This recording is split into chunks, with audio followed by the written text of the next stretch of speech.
And I think before we assign a timekeeper, we'll do maybe the motion. Does that sound good? So do I have a motion, and does somebody want to read it for holding this electronically?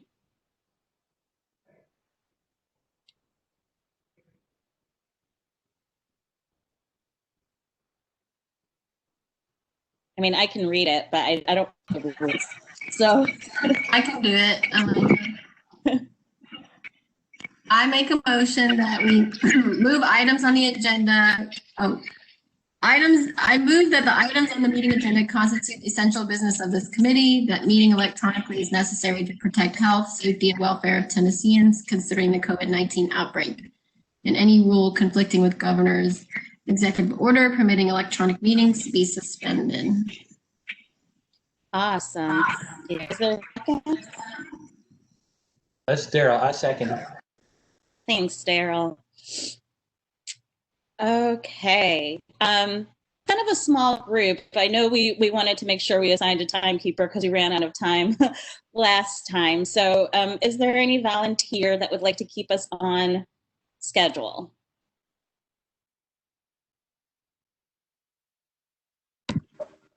I'm willing to do it. I'm not seeing an agenda or anything. Was that sent out?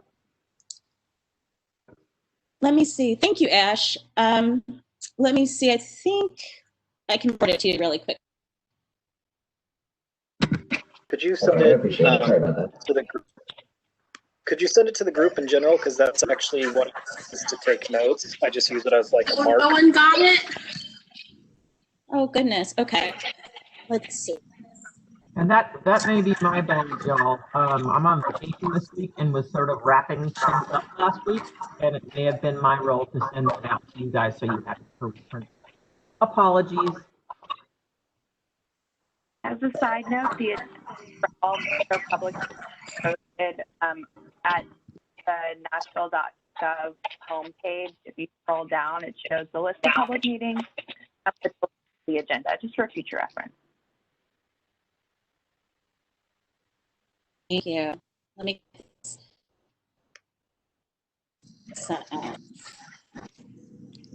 Let me know if you need help, Elena. Okay. I might. I don't know if I have all the committee members, but I have it somewhere. I can do it if you want to keep running this part of the meeting. Okay, I'll do it. All right. So I guess just to make up some time, well, since you don't have the agenda, I'm going to go ahead and read the equity statement for us, if that's all right, to get us going. So we define racism as racial prejudice plus the misuse of power by systems and institutions. Misuse can be intentional or unintentional. We are mindful of the racial inequities across housing, economic mobility, healthcare, criminal justice, and other systems.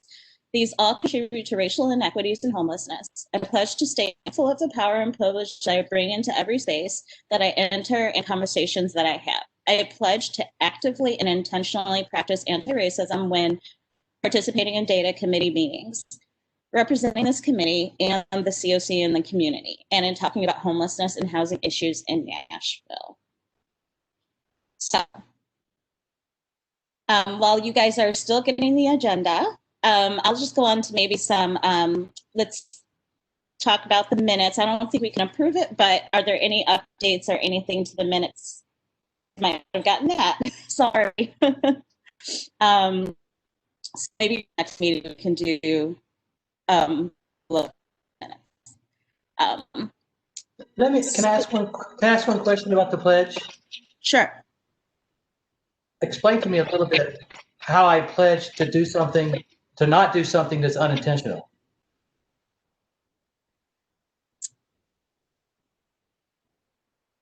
I mean, I don't know if others want to, chime in, but I think it's more about just being mindful of, or I don't know if we all know when or consciously or unconsciously whether or not we do something, but I think just being mindful of it, I think, is the important piece.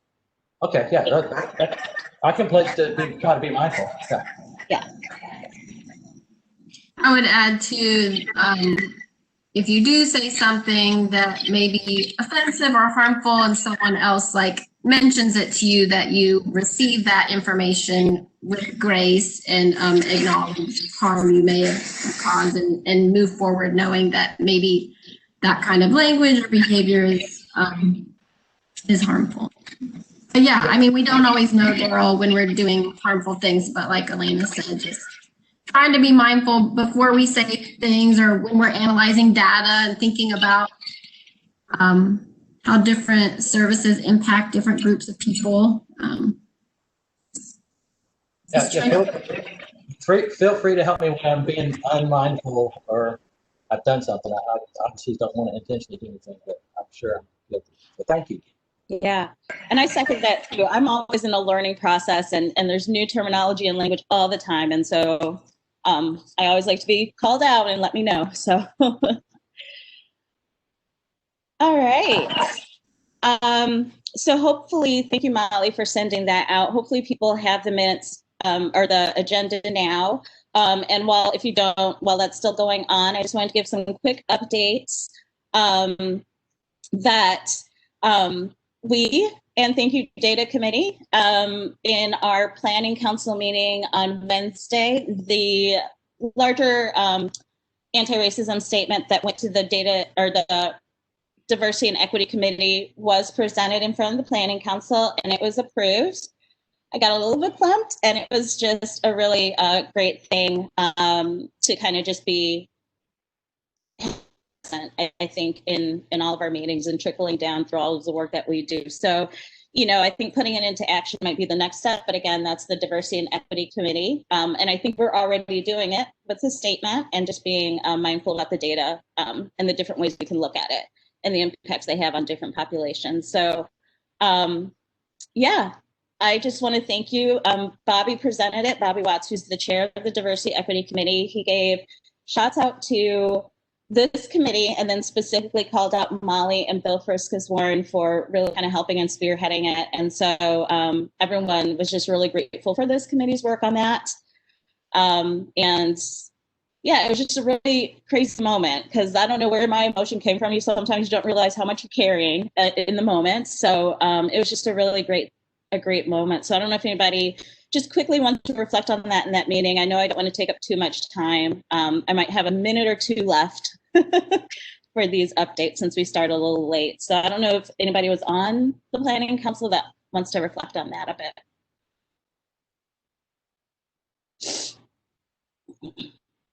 I just wanted to let folks know how, if they didn't attend that meeting, how enthusiastically the members of the Planning Council approved that. I've been on those meetings ever since it's been a Planning Council, and even before when we had sort of a different governance structure. And at least in my memory, which is a little, a little questionable, I have rarely seen the members of that Planning Council be so much in support of a motion like that. So there were. And they verbally said so. Some of them were not just saying I approve, but I enthusiastically, overwhelmingly, all kinds of superlatives. I think there is a lot of appreciation by those members for the work involved, and a lot of hope that that pledge gets integrated throughout all the threads of the committees and the community's work to try and address homelessness in Nashville. Does that pledge have to be kind of voted on by the whole COC, or is it just doesn't have to be brought back to the membership or anything? We voted on?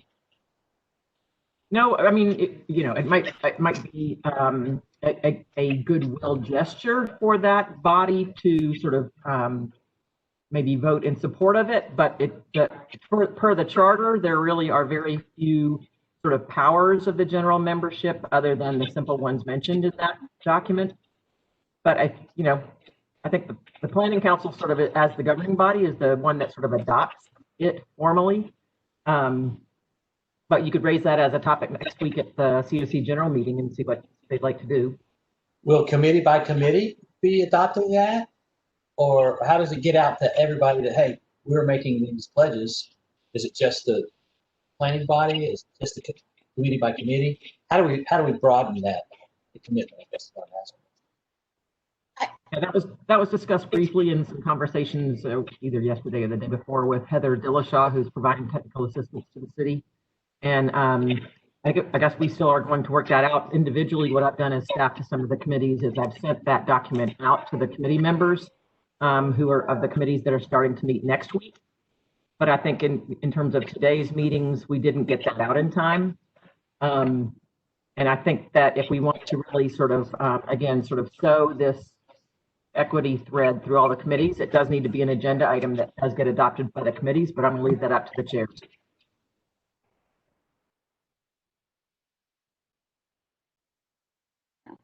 And it's a long statement, so I can imagine people reading it all, but maybe like us, we took out an excerpt or something like that that kind of fit the objectives that we're responsible for, especially when it comes to the strategic plan and those types of things too. So, and also I'm sure the Diversity and Equity Committee might come up with maybe an action plan too on maybe how they can communicate too. So, or how that gets interwoven.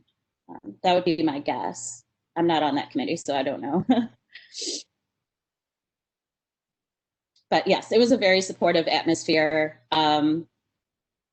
Yeah, it was great. And Heather Dillashaw, who's a non-voting member, was just like, wow, you know, we are the first, I think, COC in the area that she knows of in this southeastern region that has done something like this. So that was kind of a nice supportive comment.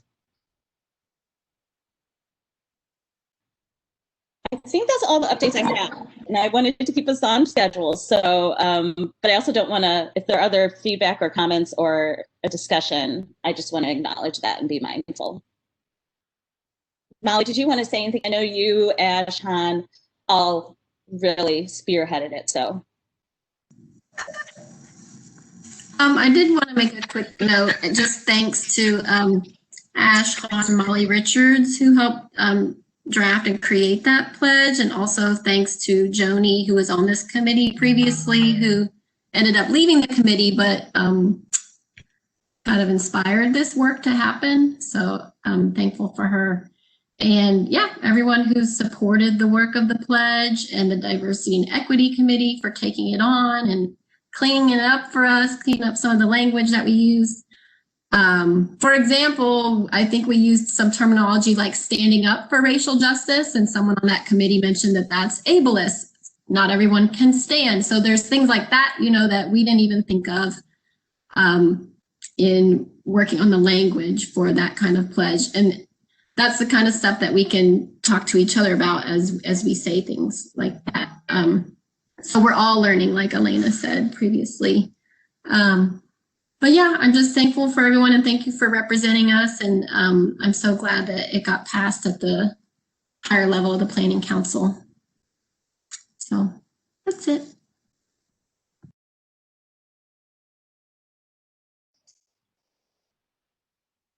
Oh, well, yay. Okay. All right. Handing it off to, you'll notice we kind of rearranged our agenda, hopefully to keep us and our reports to the Planning Council on meeting our objectives in the strategic plan that are assigned to our committee. Try to group them into those buckets, and hopefully that can help us stay on track and where we are and kind of meeting those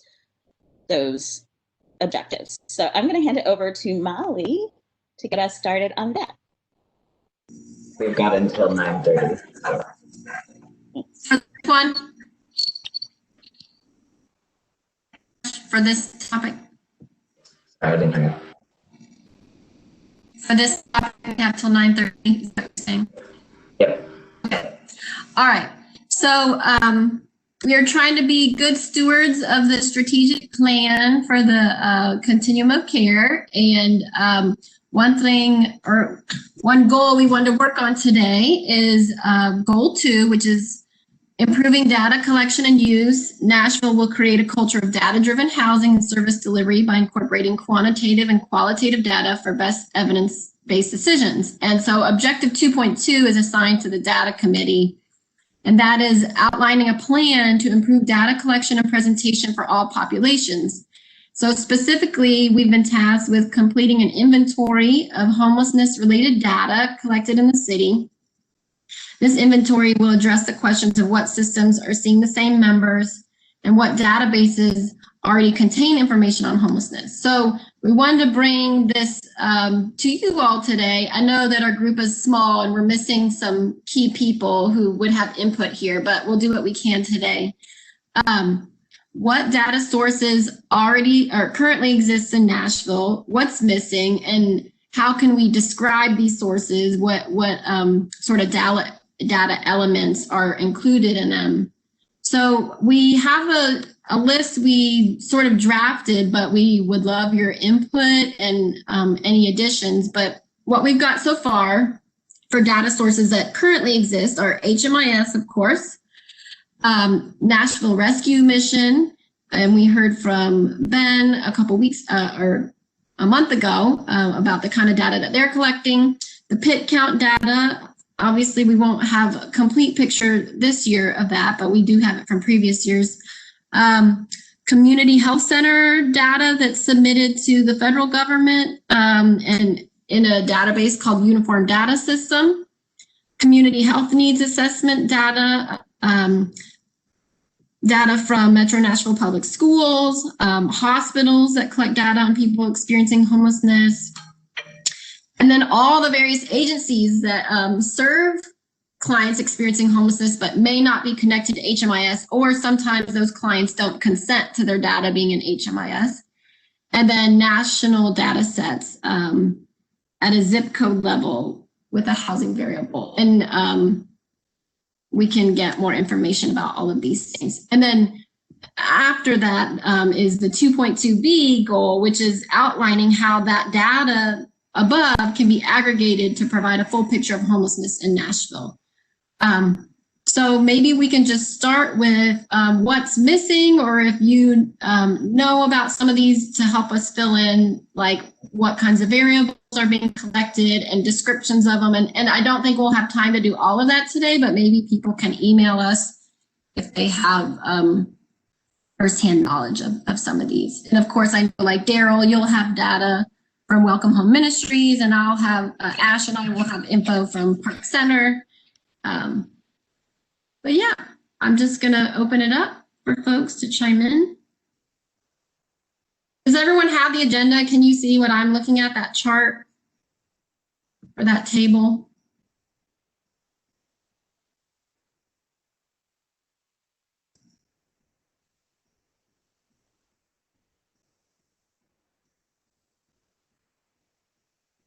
I'm wondering if another thing that maybe would be helpful for us to name when we're talking about this is the different categories of homelessness as defined by HUD, so that we could break each of these data collection points into which category it collects. I think that would be helpful too, because the definition of homelessness we know varies a lot, and so that affects the numbers a lot as well. That's a great point, Shelly. Oh, go ahead, Elena. Oh, no, that's okay. I was just going to say, I know, so UDS, we're using HHS definition. I think the public school data set is an education system. So that's a great, we'll add that column too, and just kind of make sure we have that alignment.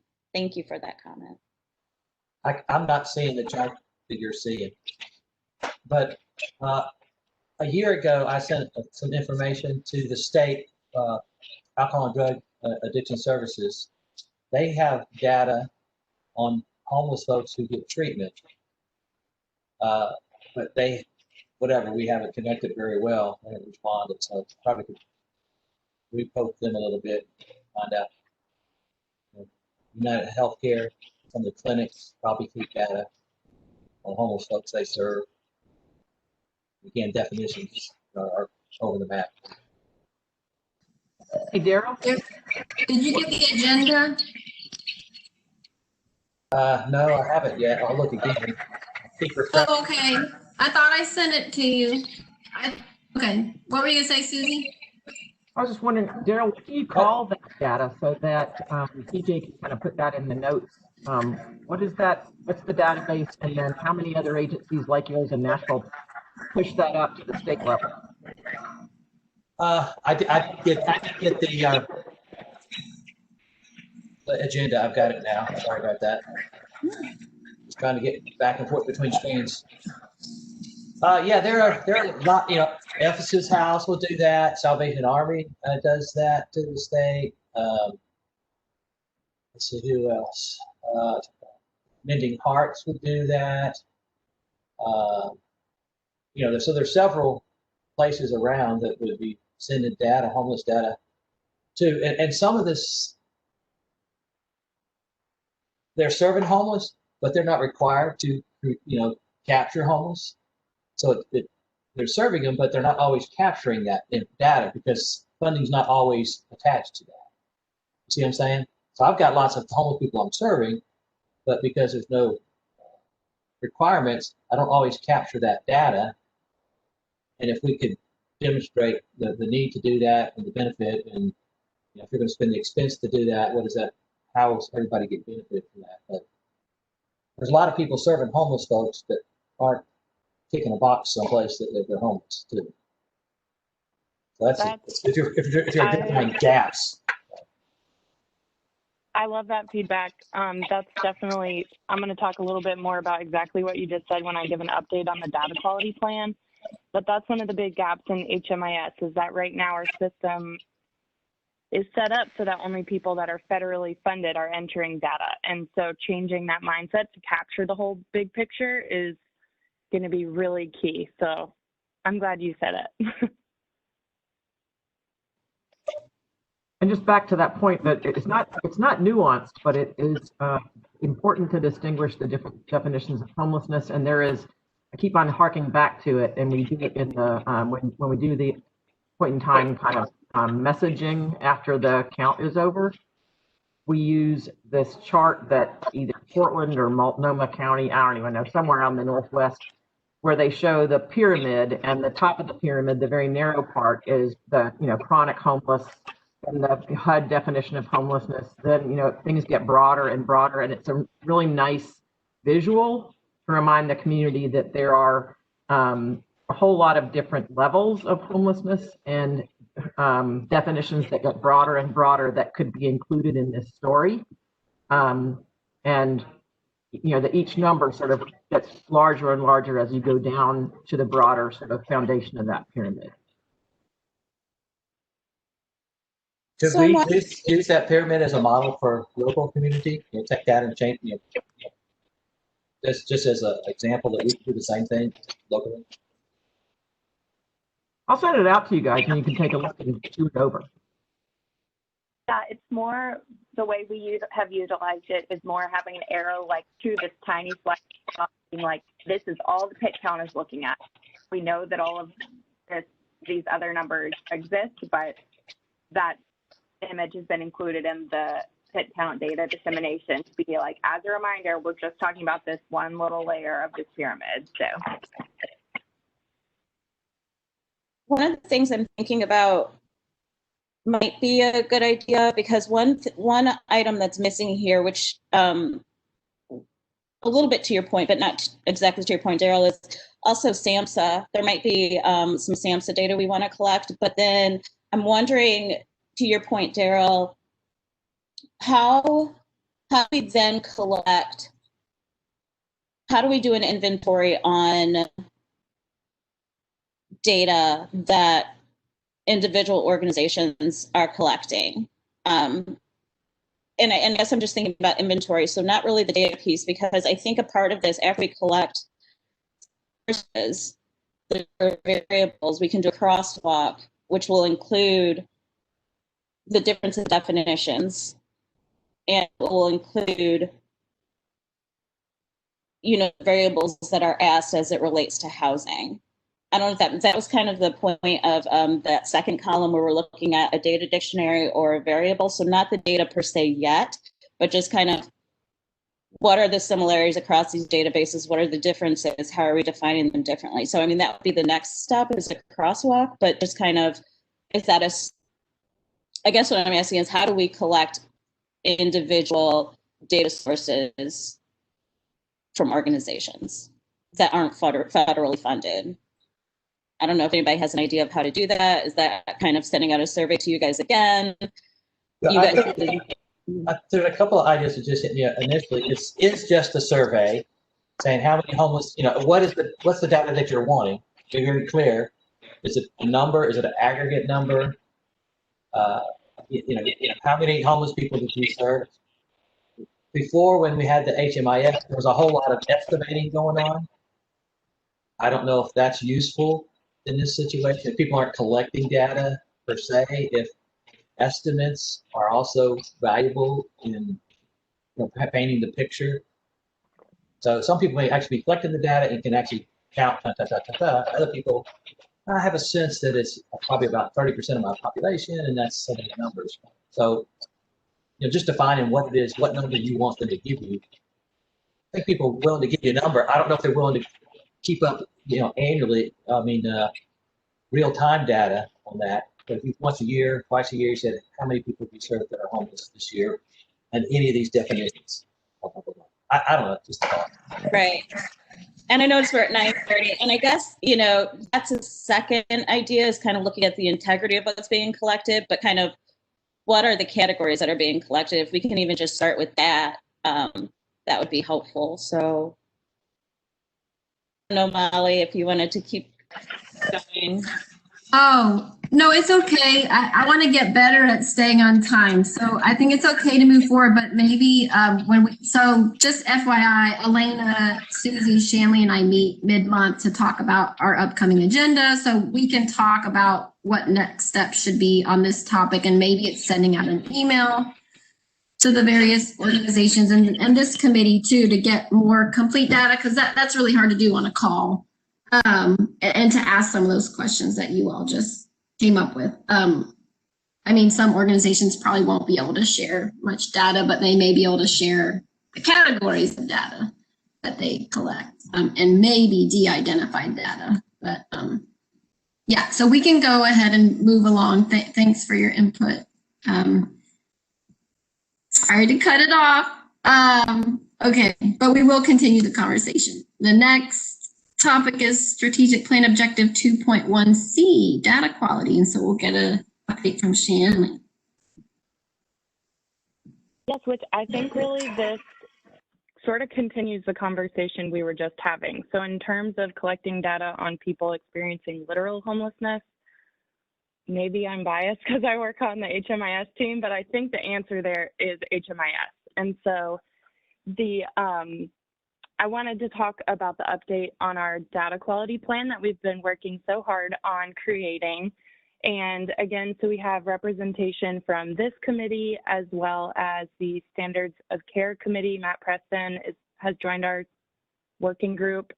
And then Liz Coleman from the PEC, the Performance Evaluation Committee, has also joined us. So it's been an awesome group. I think we've made a ton of progress. We've met productively 3 times with a weird pre-Christmas meeting that didn't work out.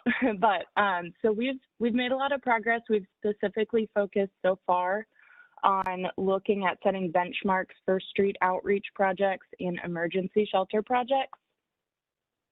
And so we are set to meet maybe just one more time to really come to an agreement about what each of those benchmarks should be.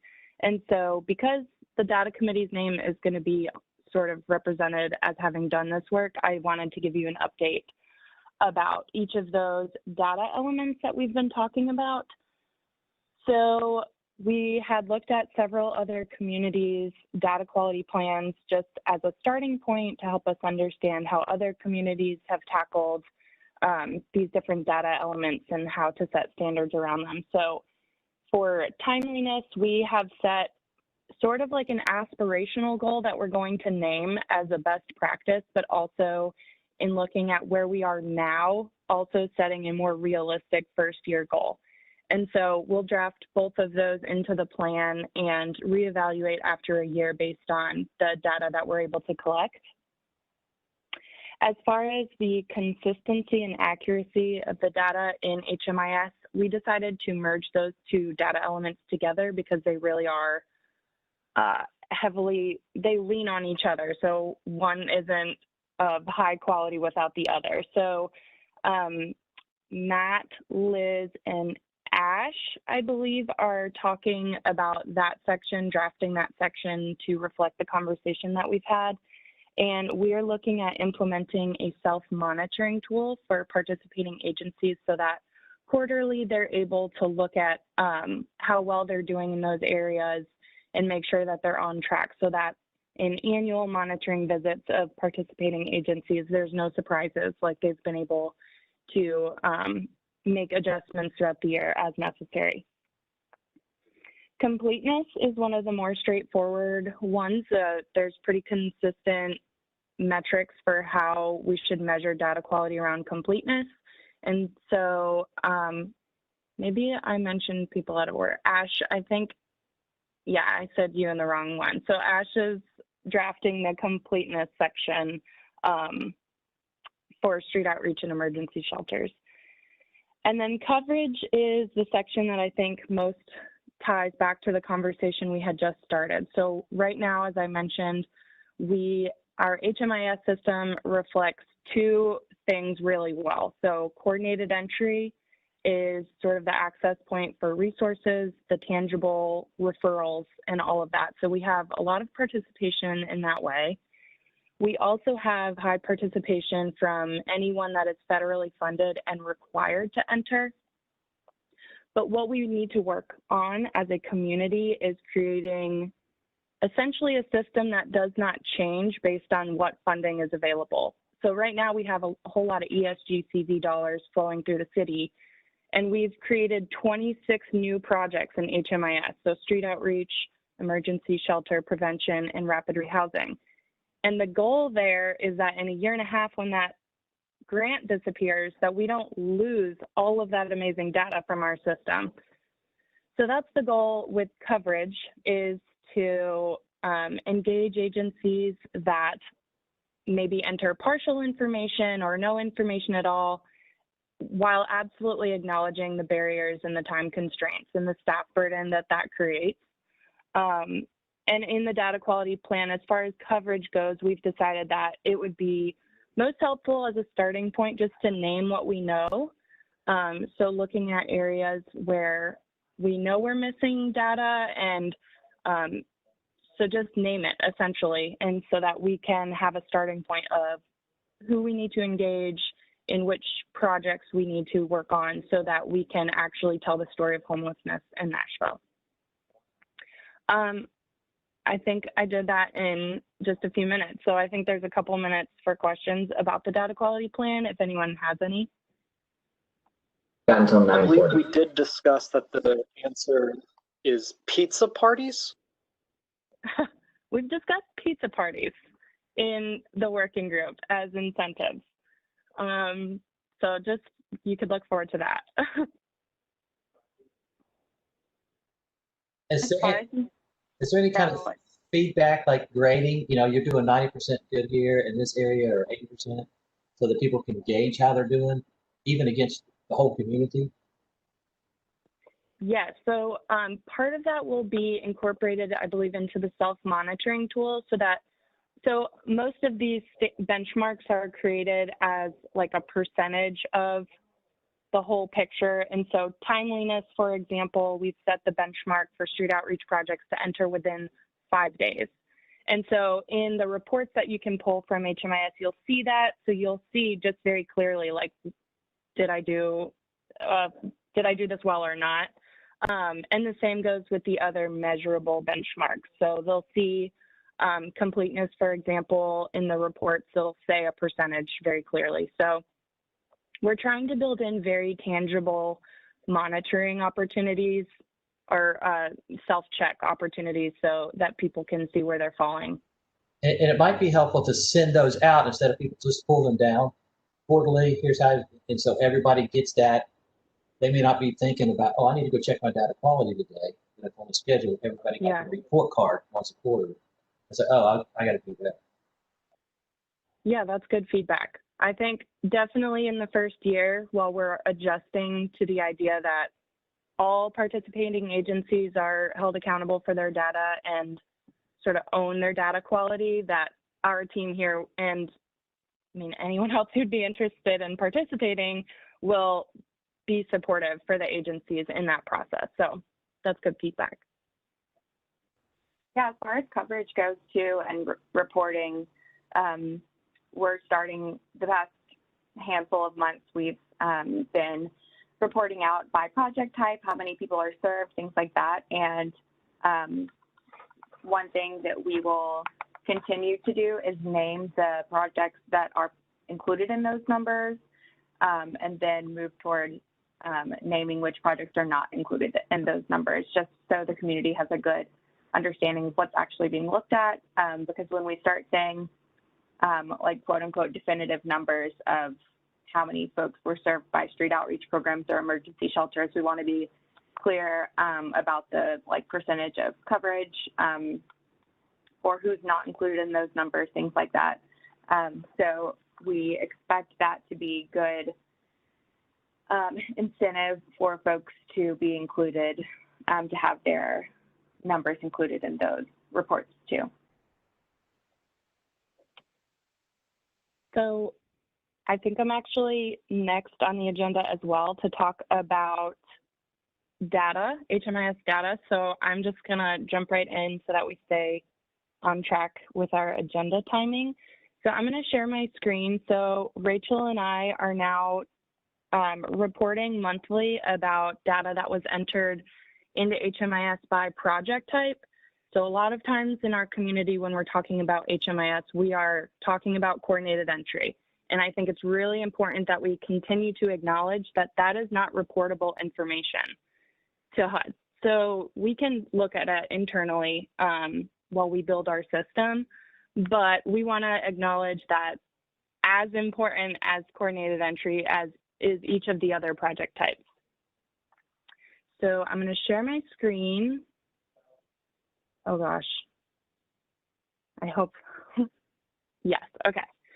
So this is now posted and will be posted monthly on our Weebly site, and we're going to put this out every month. So the first page of the report shows each project type and the agencies that are currently entering information actively into HMIS. We've also, Rachel made this adorable rainbow situation with funding sources, so check it out if you're curious. And then by project type, we are going to give some helpful information so people understand what the project type is. And then the numbers on the right are going to be new entries into the project type and total number of people served in the month. So that basically means 214 people entered a rapid rehousing project in December, but throughout the course of the month, so this could mean they were entered from before December, 1,096 people were served. So this one is, I think, going to continue to be a little bit jarring while we get used to the idea that coordinated entry is just a piece of the puzzle. We had 171 people participating in a street outreach project. So if HUD were to ask our community how many people are experiencing homelessness and are participating in street outreach projects, we could only say 227, which is far lower than we know to be true. And emergency shelter data, so we name the limitations, what we know is and is not here present. I'm not going to go through all of these, but I would love if you just knew where this information was so that you can check it out later. So it's on our Weebly website now. There's a reports and numbers tab, and then there's a monthly report that you can check out. Any question? 2 more minutes. Any questions specifically about this information or any specific project type you're curious about? I do have one question, just because, as you know, we had terrible data quality in December because we were moving so many people into housing and we weren't focused on getting the quality in like we should have been. And so is there ever a time when these numbers are updated, when that data changes? You know how that goes? Yeah, that's a really good question, and something Rachel and I talked about, especially once we've set a benchmark for timeliness. I would think that we wouldn't be pulling data after the timeliness sort of expectation had expired. So in theory, that would mean on the 5th of the month, we should be able to rely on the data that's in HMIS. Right now, though, we pulled this, I think, 3 days after the month ended. So these numbers might change a bit based on what you were saying. And that's a really important thing for us to consider as we go forward. We'll also be updating like a more thorough version on a quarterly basis. So when we do that, it will capture any updated information from earlier that quarter. Does the report indicate whether these are unduplicated people and what the time period that they're measuring? Yeah, by project type, people could be participating in more than one project type, but by project type, they're unduplicated.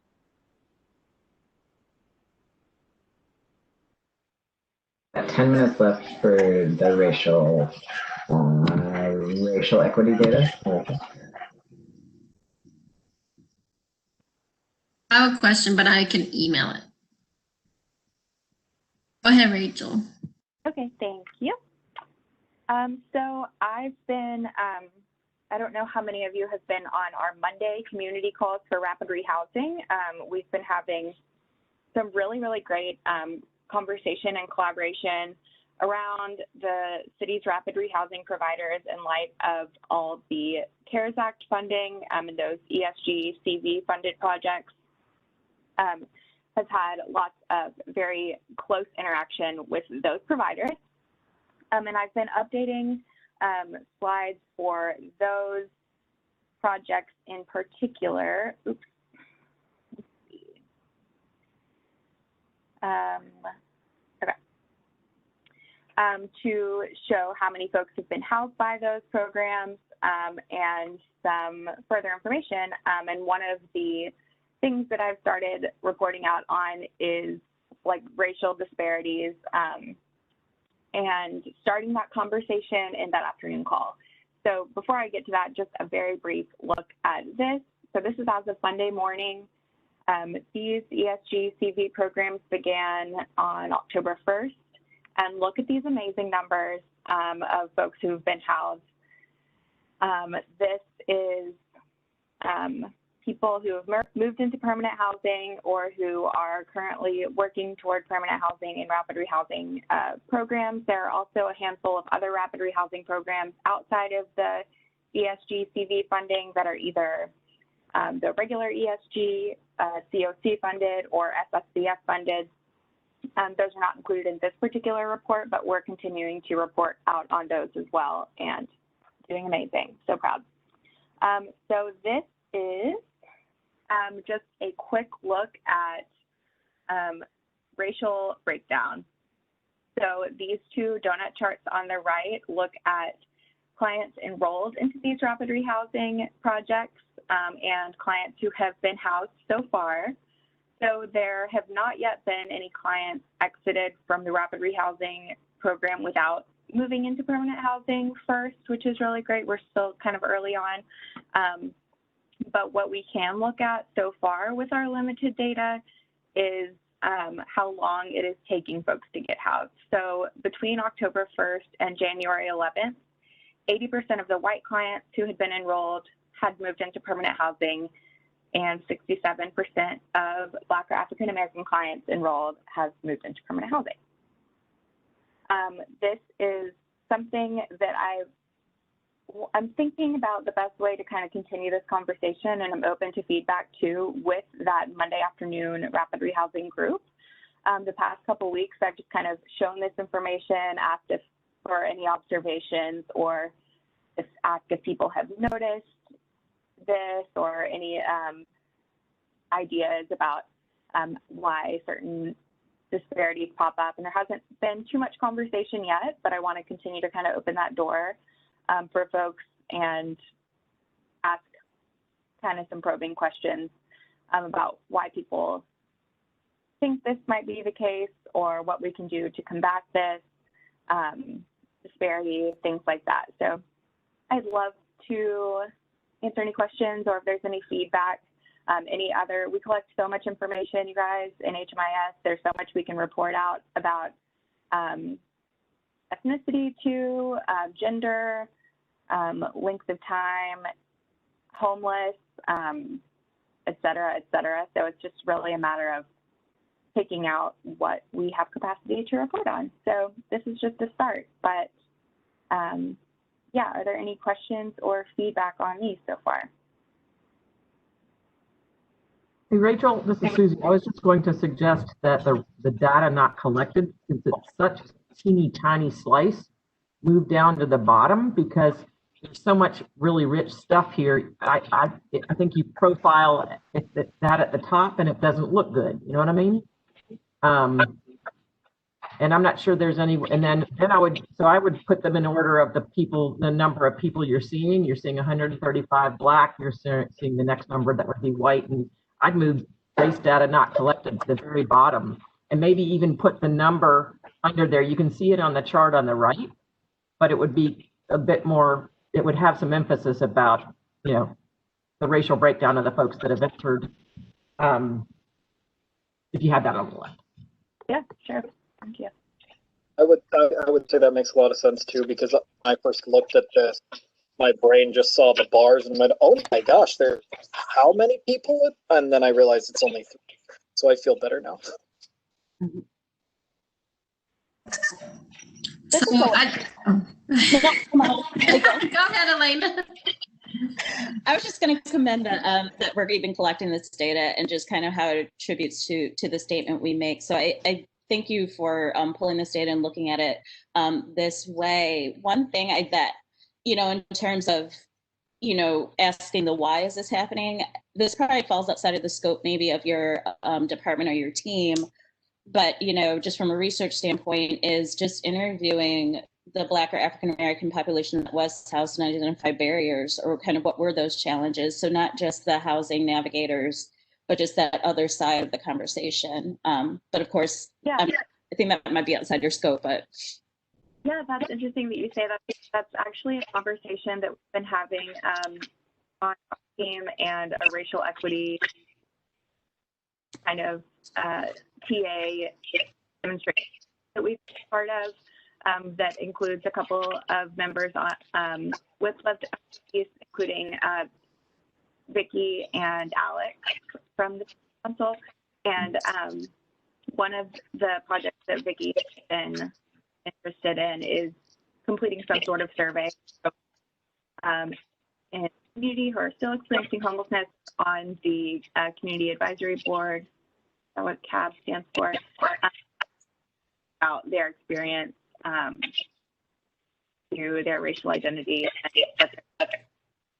and case management providers. So I'd love to eventually incorporate our report. Awesome. So great with the housing numbers. That's exciting. So go ahead, Molly, about that.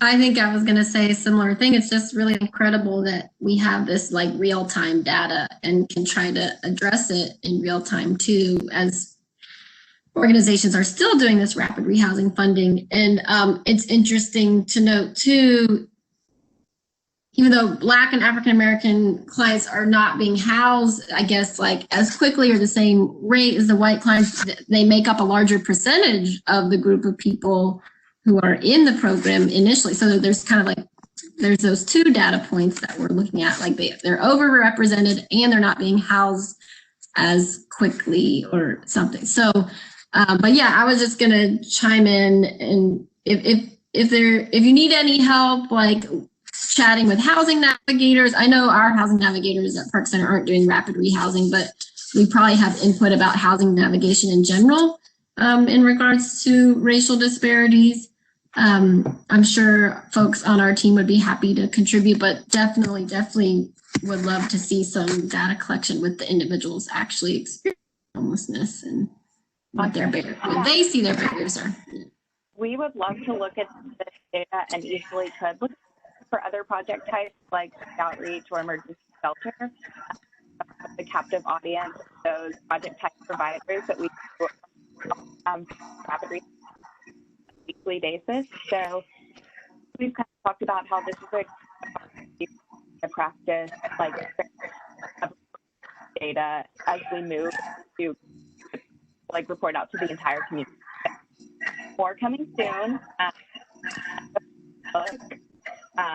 But yeah, it's been cool.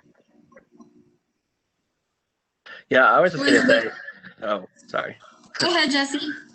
I was just going to say that I think I'm really glad that we're doing this. And I think the reason that you kind of get crickets though a little bit when you bring it up at the rapid rehousing group is because we don't have any, we get assigned people by coordinated entry. So like we haven't picked who we're serving from clients. They're assigned to us. So I think that's kind of like, well, we enrolled 80 white people because that's how many you gave us, so I think that's something, the reason why you're not getting a lot of like value from or feedback value from them on that particular point, but I think it is important information to keep going forward. And so I'm really glad about what Molly said, because the problem there might be then who are we entering into coordinated entry? And that's what we need to be measuring, because those are the people that get referred to at rapid rehousing. And so if there's a racial disparity, it may be on the coordinated entry end. Can I ask you a question about the chart? Yeah. On the top where it says clients enrolled, on the white column, it says 109. Is that right? Yeah. And then on the bottom, it says 87. So 87 is 47% of 109. Is that what we're saying? I'm trying to. 87, 80% of 109, which is shown in the chart on the left. So the clients housed, the 47% of the clients housed have been white. And then over there on the other side, it says 80% are white. So that's what it's confusing me a little bit. Yeah, so it's two different things that we're looking at here. So the clients housed, 47% of total clients housed have been white. And then on the bar chart on the left, 80% of white clients have been housed. Okay, so you got a total and then broke by race. Okay, I knew there was something there and I couldn't figure that out. Thank you. Yeah.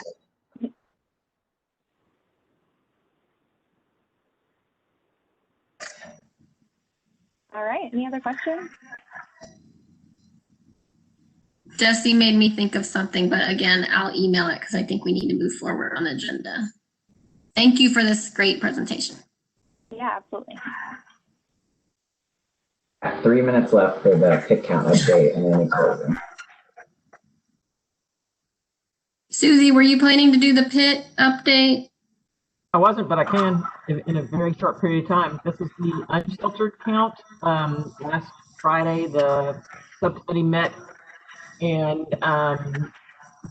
decided to ask HUD for a second exception to cancel the unsheltered count altogether. And we got actually a lot of support after making that proposal. Submitted the exception on Monday around lunchtime, and HUD approved that exception to cancel the 2021 unsheltered count altogether around 5:30 on Monday evening. So the count for the outdoor count is a no-go. And as they mentioned at the Homelessness Planning Council on Monday, there were collective sighs of relief, but we, especially as the data committee, will need to work with the MHID staff and other stakeholders to, when we kind of message the numbers that are collected, it'll only be the folks that are in shelter that night or in some of the, the housing configurations. And the total number will, if someone kind of interprets it wrong, will make it look like there are a few homeless people out there. And there are a number of people who are thinking that there are probably more people outdoors this year than last year just because of the COVID issues. So it's just something that we're going to have to look at when we get those numbers together and, put logical information together so that when it's broadcast to the community, it makes sense.